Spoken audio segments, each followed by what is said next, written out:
This is the Pallium Podcast, a production of Pallium.org at the intersection of palliative and emergency medicine. I'm your host, Justin Bruton. Today on the Pallium Podcast, I'm joined by Dr. Red Hoffman. Dr. Hoffman is a trauma surgeon and associate medical director of both hospice and palliative medicine in Asheville, North Carolina. She is one of approximately 90 U.S. surgeons currently board certified in hospice and palliative medicine and is a clinical assistant professor of surgery at the University of North Carolina School of Medicine. She speaks and writes nationally and internationally about the intersection of surgery and palliative care, and her work has been featured in JAMA, Doximity, Kevin MD, and General Surgery News. Red is the founder and host of the Surgical Palliative Care podcast and is the co-founder of the Surgical Palliative Care Society. She is currently launching a new podcast called The Surgical Soul and is writing a memoir. Dr. Hoffman, thank you so much for joining me today. Oh, thanks for having me. You can call me Red, by the way. I'm so glad we could finally meet to record. I had a chance to interview Buddy in the past, and I really liked what he had done with our surgical team and teaching them more about palliative care. And also just the Surgical Palliative Care Society. I know that I'd seen a lot of press about the society, so I think it's doing a great job of really highlighting the need for palliative care in the surgical world. So one thing I'm really curious about is tell me a little bit more about how you entered this world of surgery and palliative care, because that's such a unique combination. Sure. So I actually had a very windy road to get to where I am. I actually started my professional life as a naturopathic doctor and a yoga teacher. And in the midst of my naturopathic training, went to India to study homeopathy, actually. And that was the first time I was in the OR, and I fell in love with surgery. And so when I got back to the States, I said, I think I made a mistake. I want to be a surgeon. And when I was very lucky to go to medical school at OHSU in Portland, Oregon, where I was already living. And for those of you who don't know, Oregon is the birthplace of death with dignity. And OHSU, where I went to medical school, was the birthplace of the POST form. So where we practice Justin in North Carolina, it's called the MOST form, but it's different forms all over the country. And so palliative medicine was just embedded into my medical training. And in my fourth year of medical school, even though I already knew I wanted to be a surgeon, in my fourth year of medical school, I did 1 month with the palliative care team. And it just changed my life. And I ended up going to residency in Arizona at the county hospital in Phoenix, and we did not have a palliative care team. And I saw an inordinate amount of suffering. I mean, so much suffering. And I spent a lot of time in the ICU. I always kind of found my way back there. And then also we had a huge burn center, which I always found my way back to. And there are a lot of suffering in the burn center as well. And, I ended up doing a lot of primary palliative care, just the stuff I learned as a fourth year medical student, because no one was doing much else, I have to say. But eventually I started thinking about it. I really was very interested in trauma surgery. My father was murdered when I was 19 years old. So that definitely led me into the trauma world. And also probably the hospice and palliative medicine world. And at some point I started thinking, how the hell am I going to combine these two worlds? And, thanks to the magic of the internet, I ended up finding Ann Mosenthal, I call her the mother of surgical palliative care, and Jeff Dunn, the father of surgical palliative care. I found them both on the internet. And there was really one book that we all used at the time, and it was put out by the American College of Surgeons, and it was called, I think, a surgical residence guide, and it was all about surgical palliative care. And that's really helped me start to shape what my life might look like. Wow, that is and I thought I had a winding path. You had a really winding path. And I can't imagine going from naturopathic, homeopathic principles to being in the operating room. I mean, that is, I don't know of a more stark contrast. So actually palliative care and surgery were actually not really much of a leap at that point, because you'd already taken a really big leap to begin with. Right. Yeah. What was, it sounds like it was really out of necessity. And the other thing you mentioned that I think I've just encountered often is that people who gravitate towards palliative care have had to deal with some kind of loss.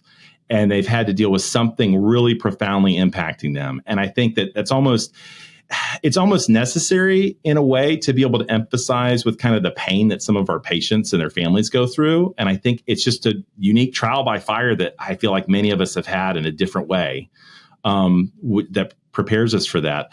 Do you feel like I'm just curious, going from the ED side, I feel like I definitely kind of people are like, oh, that's unusual, combining the two of these. And it seems like you were able to it was just part of being a surgeon and just a normal part of what you did when you were in training because there wasn't other consultants there to help. You just had to develop those skills yourself. Have you ever kind of come across scenarios where you had, other surgeons who really kind of didn't understand the context of palliative care, or you kind of felt like you were swimming upstream? Just curious. Sure. I think in the beginning, people couldn't wrap their heads around it. I will say, my field of surgery, acute care surgery, which is that mix of trauma, emergency general surgery, and surgical critical care, it lends itself so well to hospice and palliative medicine when you think of what we do. And I think there's other fields of surgery that may lend themselves more towards that as well. So what I found for me was there were certainly people when I was training who were really questioning, what is this going to look like? And that was, for me, one of the reasons why I wanted to do a fellowship. I always tell people, the vast majority of us, whether we're in EM or surgery or any field, we're not going to do a hospice and palliative medicine fellowship. And that's fine because there's not enough hospice and palliative medicine doctors, and we all need to be practicing primary palliative care. But for me, I felt like the fellowship, I really did it at the beginning because I felt like it was going to lend a lot of legitimacy to like my career path. What I found once I did it was I thought I really knew a lot, and I just realized I just knew the tip of the iceberg. And it was really one of the more like profound years of my life because it really allowed me to slow down, right? Because the pace is so different than the rest of our training, whether it's EM or surgery. And it just really showed me, oh God, how much I didn't know about communication, and just taught me so much. And now, so one of the things that I was very blessed is like I did my palliative medicine training, my fellowship, where I ended up practicing surgery. And that has led to like such a beautiful career for me. But at the beginning, when I like started my surgical attending career, I'd like come to the ICU and the nurses would be so confused because they knew me as a palliative care fellow for a year. So they'd always ask like, are you wearing your palliative care hat or your surgical hat? And I'm like, that's not how I think. I am like one being offering the full spectrum of care. And of course, now years later, no one's offering me that. And I always joke like, if I can't save your life, then I am going to try as hard as I can to give you and your family a really good experience around death and dying. That is so awesome. And it's so interesting. I can relate from the standpoint of somebody who really likes critical care. One of the things I'm curious about is what you would say. So what you would say to somebody where you really benefited from fellowship, you think it's really shaped your career, taught you a lot of things that you wouldn't have known otherwise by kind of that challenge. What would you say to the person who's kind of on the fence between like, do I want to just maybe do like a short course and maybe learn a little bit more, or am I really thinking about a fellowship? I feel like I could try to answer that question, but I want from your perspective, like what you think makes a distinction between somebody who should consider a fellowship versus maybe a short course or some additional resources. So I think it's important to think about what do I want my life to look like. Now, I could never have imagined what my life has ended up looking like today. But I will tell you, because now I only work part-time surgery because I ended up with a chronic illness, having this fellowship was great because it really allowed me to shift and really make the case to have all this administrative time to do all these things. So I do ask someone, like, if their one true love is the OR, like, let's say I think of my friend who's like a CT surgeon and like, they just want to be in the OR all the time. I don't think having a year-long fellowship is going to add a lot to them. I really don't. But then I think of like my friends or colleagues who are very interested in that world of acute care surgery, where you're spending at least a third of your time usually in the ICU. I mean, it lends itself so well to the ICU. And again, I have great colleagues who are not fellowship trained who work in the ICU too. But like, to me, that's where I might actually say it's going to really work out well for you. And then the other people who like may have spent some time in hospice at some point in their life and they know they want to go do that. Now you can certainly get a hospice job. I mean, hospice jobs will hire you without a hospice and palliative medicine fellowship. But if it's something you're really interested in, like you could see yourself doing a part-time surgery and part-time something else, then I think it's another a great idea. And I say too, like I was older. I mean, I finished my training when I was 44. I've always known like I'm going to need an exit ramp. Like I just knew it, And so that was also like part of my planning in advance was like, I'm going to need an exit ramp that I know is going to be there. And so I knew that I could end up being a hospice medical director at some point and be very happy. So I think it's all about what you want. And then also like how much debt you have, how young or how old you are, is that an extra year of training is, more loans that you're not really repaying and, a whole year of salary that you're not making, a 401k that you're not getting. So you have to think about it. Well, and the other thing too, I feel like is it gives you the skill set to educate others, I think, as opposed to let me just get some skills for myself. So I feel like you're doing, and I was saying that's going to segue to my next question about the Surgical Palliative Care Society. But you're doing that working with the Surgical Palliative Care Society, you're kind of disseminating some information about the field. So having that fellowship training, I think is probably really helpful for that role. Although, again, I will say, I always think of my friend and colleague, Mackenzie Cook at OHSU, who is like, I just think such a leader in the field of surgical palliative care. And he did not do a fellowship. And he's also an excellent surgical educator. So it's like there are people out there. But then I think, the benefit of Dr. Cook is like he trained at OHSU. So like the whole surgical department is steeped in palliative care. And then he did a fellowship at UW, and like so many leaders in the field of surgical palliative care and palliative care in general came out of UW. So it really depends on like what your base of training was too. I mean, from where I was sitting, like I said, I didn't even have a palliative care team where I did residency. I really needed to do a fellowship. No, that makes a lot of sense. And I definitely see that our palliative care team we have residents we get medicine residents that rotate through our service routinely. And then when I work with the ED residents, I get a mix. Some of them are like, I have never seen this before, and others, went here and they already know me. They knew me as a medical student. So you're right. There's still a very, very wide-ranging experience that people are going to get in training right now. Hopefully, at some point, it will be more homogenous in the sense that there's going to be more exposure to that routinely across the board. But it's definitely, and the EM is definitely not the case. Yeah. And I'm sorry to interrupt, but I hope I think my residents by the time they're done are going to be so great at palliative care. Like we've only graduated 2 years of residence so far, but I think they're just going to be incredible.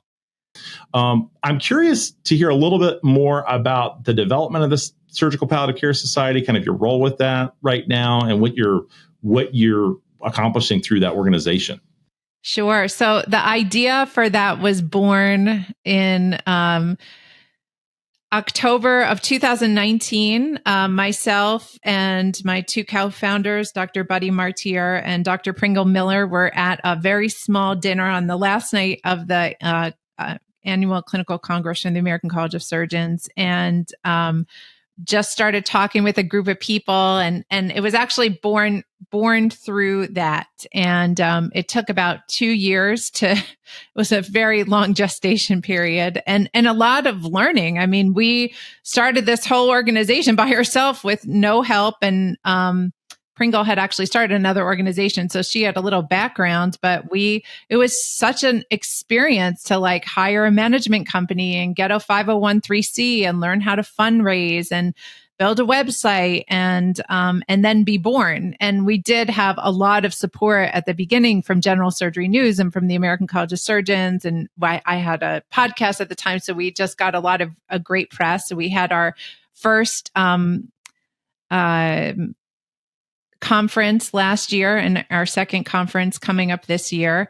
And it's been really interesting. We tried to build the organization. One buddy really, if you know Dr. Martier, he is a beekeeper and he is very interested in how the hive works. And it's really a community. And he really wanted to build this organization based on how the hive works. And really also, when you think of how a well-functioning palliative care team works, right? It's this interdisciplinary team where it's so different than, say, surgery, where the surgeon, it's a team, but the surgeon in the end is the captain of the ship. Like on palliative care, I remember being so touched in my fellowship, there is no captain of the ship. The physician is just as important as the chaplain, who's just as important as the social worker, who, if you have a pharmacist, is just as important as the pharmacist. And so I really tried to build it like that, which, right, like brings up its own, it's very beautiful and then could be really challenging because then in the end, you're like really making decisions as a team, which can take a long time, So it's just been a very interesting experience. And, the purpose of the whole organization was one, to obviously educate the surgical community and then, and to build fellowship and two was to just kind of nurture that next generation of surgeons who are coming up, who are going to be the next leaders in the field of surgical palliative care. Because like I said, when I was interested, it was like one little book on the internet. And now we want it to just be so easy to find us so that anyone who's interested can reach out and kind of start planning their career. And what is that going to look like for them? In this press that I've seen about the Surgical Palliative Care Society, it sounds like there's really been a lot of uptake of that. So that's exciting. I feel like that's going to be impactful. And like you mentioned, you trained somewhere that was just part of what you did and it was part of your experience, but everybody has that. So I think this has a chance to really let a lot of other future surgeons or surgeons in training know what's out there. Speaking of that, and thinking about your experience as a trauma surgeon and also thinking about the people that listen to this that are working in the ED or working in palliative care, I'd really love to know some of your pearls that you've learned about dealing with the patient in the trauma bay. Sure. So when I think of, say how trauma intersects with palliative care, I really think of four different things. I think about care of the patient, care of the family, care of the team, and care of the self. And I can kind of go through each of those a little bit. But, when we think about care of the family, care of the patient, right up front, obviously, if it's a trauma patient and they're actively dying, you have to do what you have to do. And so I often say about trauma and about ICU, we cause a lot of pain for our patients, but if the end result is going to be worth it, which is, to me, a life worth living, whatever that means to an individual patient, then, that pain is sometimes part of the picture. But I think with our trauma patients, it becomes clear often rather quickly whether this is going to be a resuscitation that's not going to go well, or it just doesn't go well. We try to resuscitate them or do a resuscitative thoracotomy and it just doesn't go well.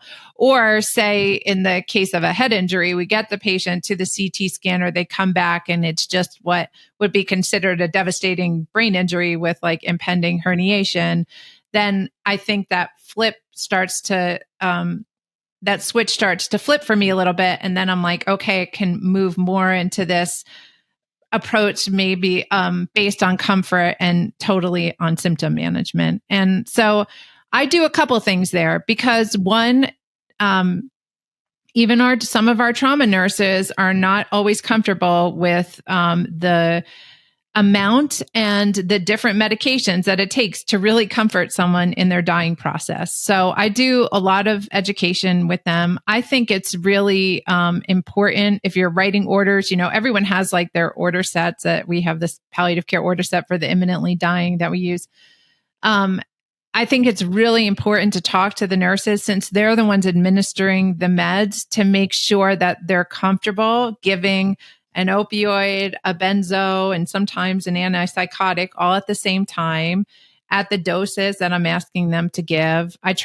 So one, if they're not comfortable, then I try to find another nurse to help them. Or two, if I have time, I really like to spend time in the trauma bay when the patients are dying, because to me, that's another part of my job that I think is, really precious time that I like to be a part of.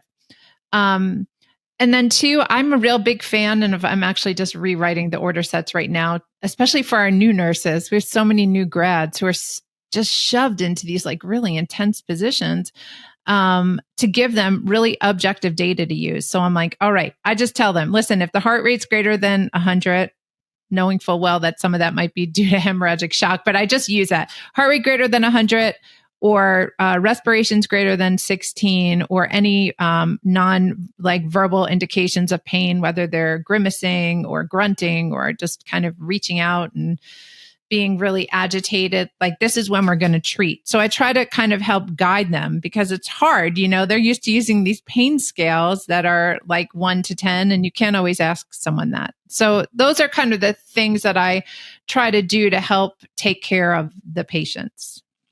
So one of the things you mentioned that I think is really interesting is you'll kind of notice as you're in the process of a resuscitation, or you're thinking about the kind of injuries the patient has, sort of seeing that signal that we may need to transition from resuscitative care to comfort measures. And sometimes that line is very apparent, devastating head injury or non-survivable, penetrating trauma, et cetera. But there's times where I've had patients where they may have a survivable issue, but the outcome, at least for the patient, would probably lead to something unacceptable. I'm just curious if you've encountered the same thing and how you approach that, because sometimes we can see something that we think is going to be an unacceptable outcome for the patient, but if they're still going to survive potentially, that still is a very foreign concept of transitioning care, even when survival is possible, but under very specific circumstances. I'm just curious.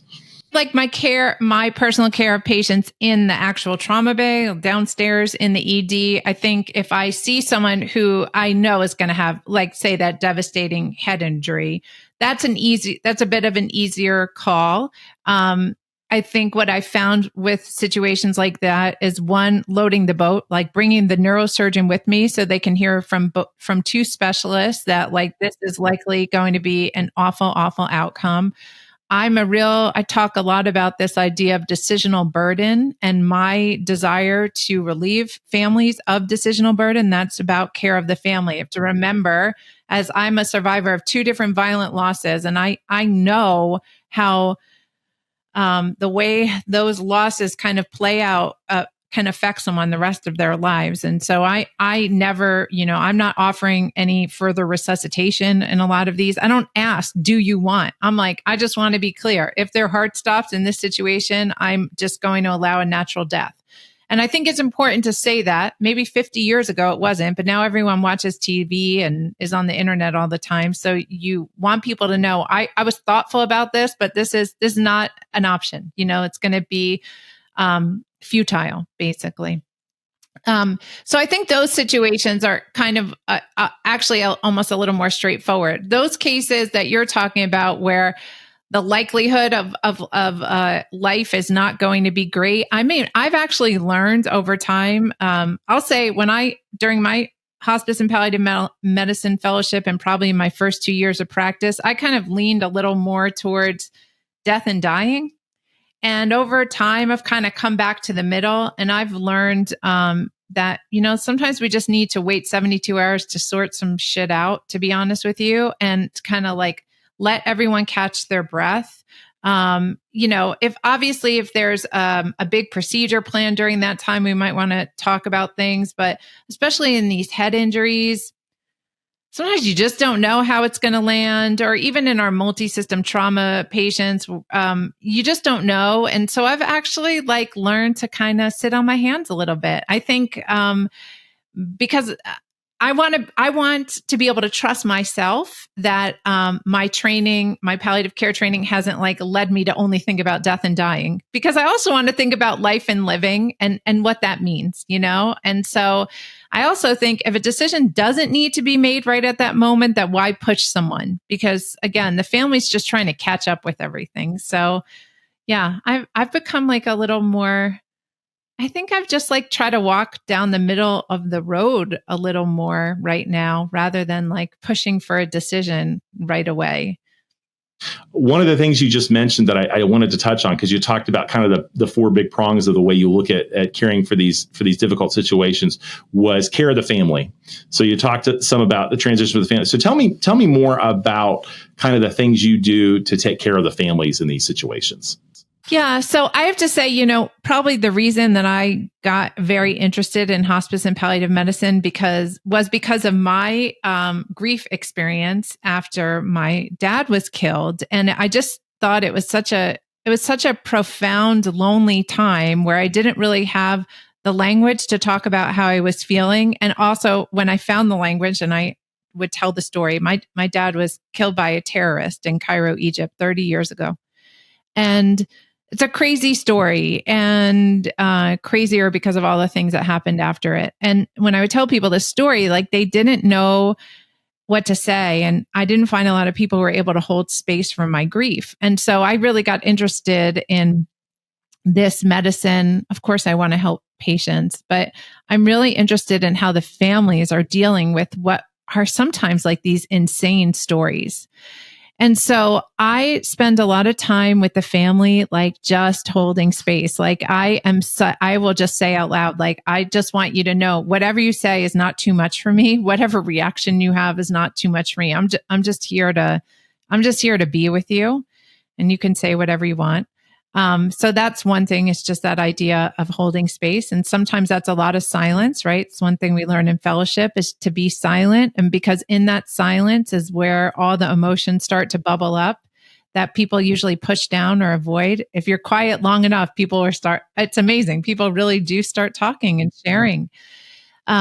And then that idea of allowing them to avoid decisional burden. And I think that there's two ways to do that. One, not offering non-beneficial treatment. So we're not offering resuscitation when we know that it's going to be at least quantitatively futile. Sometimes it's qualitatively futile and you may offer it. But so we do not have to do that as physicians. We don't have to offer futile treatment.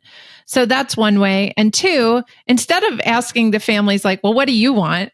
I love the question that we learn in fellowship, which is, well, if your dad was sitting here with us, what would he say? So really putting it back on him, bringing him back in the room. And again, it's amazing. People are sitting around, they don't know what to do. And then I just had this a couple of weeks ago where I said, well, what would your mom want? Right away, they're like, take that effing tube out.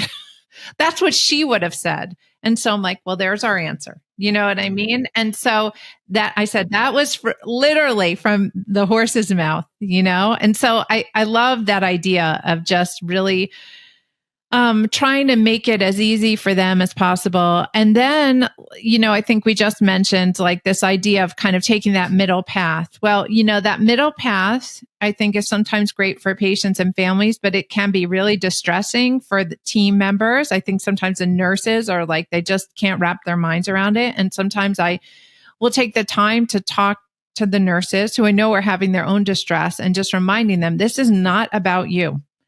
In 2 days, you're going to forget about this day. And this is like the beginning of this family's grief journey. And so we have to honor it. And yes, it may be like a little uncomfortable and these orders may be a little weird. And I am here to talk to you. Everyone has my phone number and you can call me whenever you want. But we're still going to do this because this is what's best for the patient. And, during those times, really for the family as well. So just making sure that the family just feels really supported. It's just so important to me. And I think for people, there's a lot of, thankfully, I think a lot of young people I work with who haven't had their big grief event yet. And so I'm like, you'll get it they'll get it, right? Everyone gets it at some point and they'll understand. But for me, I know that this is the beginning of their grief journey. And again, it can change someone's life. A good grief journey, the beginning of a good grief journey can really set someone up for. I really appreciate hearing you talk about that because I think we get so much of our training is how do I deal with the nuts and bolts of the medicine? How do I deal with, mitigating this person's disease process? And we do play such a big role in how the family's going to deal with that situation afterwards. Tell me, I'm curious, you're so tuned into the patient, the family. Tell me a little bit about you do with the teams, because that's another big one. These patients are not just tough on us, and they're tough on our colleagues, and they're tough on our the people we're leading. So tell me about that. The first time I really recognized like moral distress was when I was a critical care fellow. And so really I was at UNC, spent almost the whole year just in the surgical ICU. So in like, huge room, right? But it's still one big area. And I was so up close and personal with those nurses for almost a whole year. And I really got to see their distress, like on some of these patients. I think transplants patients, a lot of them can suffer, and it's sometimes notorious how long we will allow them to suffer for with hopes of a really good outcome, And so I started to really appreciate like what the nurses were going through. And so as a palliative care fellow and now as an attending, like I feel like I do spend a lot of time just kind of checking in with the nurses. And then I'm really proud that we have was able to get this amazing man right now we have in our ICU, who is a marriage and family therapist, who not only sees our patients, but also works really closely with the nurses and the nurse managers to make sure that like everyone's doing okay with whatever's coming in. So really supporting the nurses on that level. Like I said, like my phone number is posted in the ICU. I tell them, you can always call me if there's an end of life patient and you're just like, you can't handle it, or you don't know what to do, or you just don't want to give them meds, right? Sometimes they don't want to give the meds. They feel like they're killing someone. That's okay. Someone else will give the meds. Like you don't have to do anything you don't want to do. But what you can't do, which I've also seen, which really upsets me, is just ignoring the orders. And that you can't do either. We have to like be grown-ups and talk about it. But I am always here to back you up. Like as long as you're reaching out for help, So I think that's like the nursing level. I think, there's this great man, Jonathan Bartels, who's a trauma nurse for a long time. Now he's a palliative care nurse in Virginia. And he came up with this idea of the pause, which is just taking a moment after someone dies, whether after a resuscitation, or code, whatever, or just like a mess in the trauma bay, where you just take a moment and, one, honor the patient, two, like honor the team and really thank the team for just going above and beyond. And then just like all taking a breath together. And then I also, lastly, like I really am interested in this concept of disenfranchised grief, which is, it's defined as grief that we don't feel that we have the right to feel. So it's that feeling you get, we all have feelings after someone dies. And then it's like, well, why am I feeling this? This wasn't my loved one. Why am I crying? I mean, like that wasn't the worst day of my life. So it's almost like you're questioning yourself for your own feelings. And, recently I was talking to one of our, respiratory therapist about this, because I was in the room with a patient when she was terminally extubated. Her family didn't want to be there. So I said I would sit with her, and the respiratory therapist came in and he took out the tube and it was just standing there. And I said, we're just chatting. And I was like, this must be really intense for you. I mean, you're really a huge part of so many end of life stories because you're taking the tube out, which is really the beginning of their end. Yeah. And I was talking to him about that idea of disenfranchised grief, and like that it's like we have to normalize feeling this and then like being able to talk about it. It's like it's not dramatic to like have feelings. Like it's actually pretty normal to have feelings that you just contributed to the beginning of this person's end. Of course, the disease in the end is what's killing them, but we all had a hand in it, right? I wrote the orders, the nurse pushed the meds, the RT took the tube out. And so talking about that concept and then normalizing everyone's feelings. And lastly, I am just so honest about my own feelings. Like I cry at the bedside. Probably every time someone dies, I cry.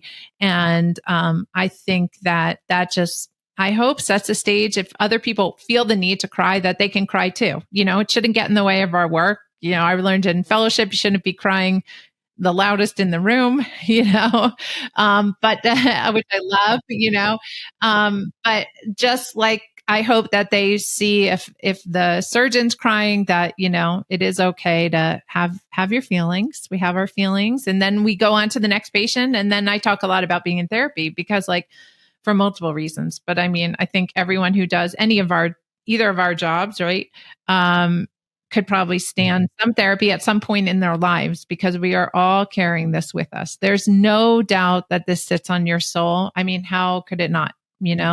Even if you're not naming it or aware of it, your body's taking it in. So it really is amazing, the window we get to see into life and death. The other thing I was going to ask about, and you kind of talked about it, is really your level of emotion and your level of investment that you have in these patients requires you to take care of yourself. And having needed therapy myself for various reasons, I think there's a big value in that. It makes me a better clinician, makes me better at taking care of other people if I'm taking care of myself. But tell me more about, what you do to make sure that you can stay resilient, even though you're dealing with really, really tragic situations on a regular basis. A lot. And it's just so interesting. I just listened to a great Ezra Klein podcast about self-care. And, I think there's been a great commodification or gentrification of self-care. They call it the goopification of self-care, Gwyneth Paltrow's website.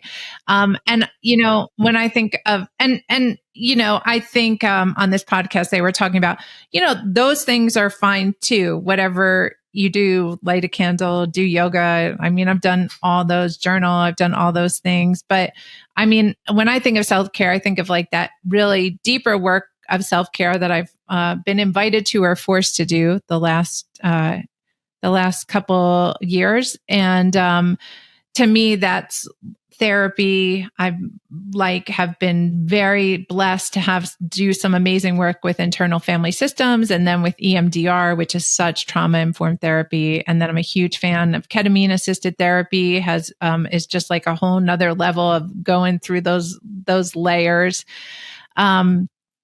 For me, I work part-time as a surgeon, one, because I developed multiple chronic illnesses after getting COVID that make my life really challenging, but it's also really forced me or invited me to slow all the way down. And so that sometimes looks like a lot of sleep, and looks like taking a bath every day, and looks like saying no to a lot of things that I used to say yes to. And I think like that idea of self-care is just going to look really different for everyone, but I don't think that it has to be this idea of that it's like indulgent or selfish. What I have found in the end is like, and again, this was more because I was forced by the world rather than like what I wanted. But what I realized in the end was, if I don't do this, I'm not going to be able to do any of my job. And so now I think the idea of self-care helps me to, like, when I do show up, to show up well, And I think the one other thing of self-care that I've learned is the last couple of years is really trying to figure out what your values are, which is actually a really interesting, it's a really hard exercise to actually name like the few things that you truly value, and then making all your decisions based on those values. Like, that's, I think, a form of self-care that I didn't really understand until maybe even recently. And not everyone around you is going to like it, because, one of the values might not include working all the time, or giving that 120% at work. What if we all only gave 100, or sometimes we gave 80 and then our colleague gave 100 that one day, and then you switched, you know what I mean? So yeah, there's a lot of different concepts there, but I think they're all important to talk about. I think they all have their place. And I, like I said, I really am very open and honest about like my journey, because I want other people to know, like, there's all these options out there to get us out of some really rough spots. And I just want my colleagues to be aware of them. It's really been a pleasure to be able to talk with you. I've enjoyed it thoroughly. You are a fabulous person, and as you say on your podcast, you heal with more than steel. So I have really enjoyed this. It's really it's been a lot of fun, and I'd love to do it again. I think there's more things we could probably discuss, especially along the lines of just being a clinician self-care and also mitigating the effects on our team members when we're all kind of seeing these difficult situations. But thank you so much for what you do and for advocating for palliative care in surgical settings and integrating these two fields together and really being a beacon to kind of get that word out to your colleagues. Thanks, Justin. It was so great to meet you. That was so fun. I've enjoyed it. All right. Thank you very much. And we'll have to do this again. Awesome. Okay, thanks. I hope you have a great day. You too. For more information on current topics in the fields of palliative and emergency medicine, please visit palliam.org.